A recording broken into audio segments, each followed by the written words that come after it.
Tinutulig sa nga ngayon ang sikat na content creator na si Sergey Vin. Ito'y dahil sa isang content na hindi nagustuhan ang mga netizen.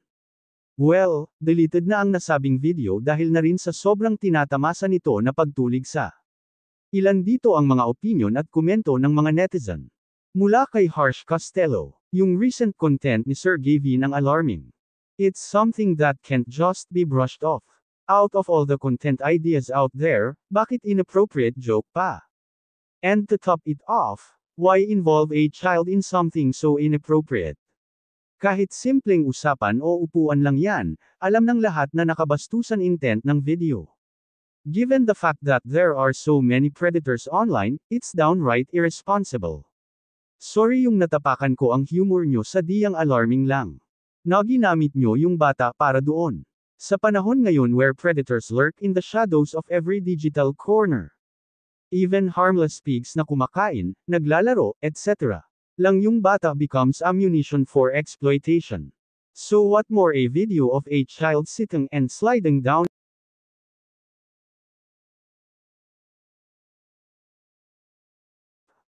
Don't forget na usefully nos ISIS from convicted predators or seemingly innocent photos and videos of children that parents think it's safe to post. Sa kanila walang mali. Pero sa mata ng mga predator, these images can be twisted and exploited. In this case, what makes it worse is the fact that an adult, someone who should be looking out for the child's safety, use them for inappropriate joke, put them down at risk.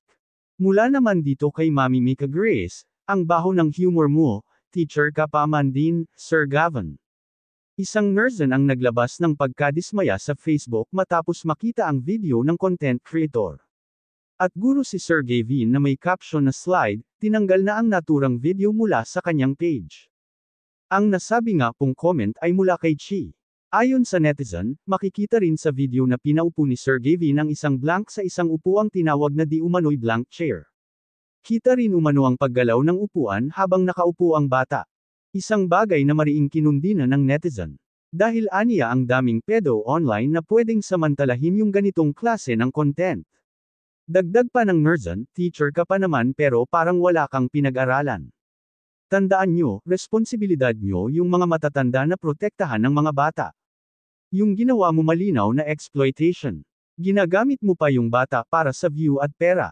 Nakakadiri ka. Nanawagan din ang netizen sa Department of Social Welfare and Development, DSWD Women and Children Cyber Protection Unit. At sa Philippine National Police or PNP Women and Children Protection Center para imbestigahan ang insidente. Isa pang netizen na mula kita, Kia Zeoy. Sinabi niya na Sergey Vin, I honestly don't see what's funny in your video. The humor is awful and putting a blank in that kind of situation is dangerous especially with your wide online reach. You made a blank sit on a blank chair, showed it shaking and posted it online. Knowing full there are predators who could misuse the footage. You're a teacher but this shows such poor judgment. You're laughing like it's all a joke. This is disturbing and irresponsible. Just because shocking content gets more views doesn't make it right. Don't call people overacting. Adults are responsible for protecting blank, not using them for content. This is a blank exploitation, plain and simple. Post nonsense all you want but a child and anything. Blank should never be in the same frame. Not now, not ever. Tapos nagsorry na pero tinitwist at ginajustify pa rin ng mga makikitid ang utak, Sergey Vin na mismo nagsorry at umami na mali ang ginawa eh.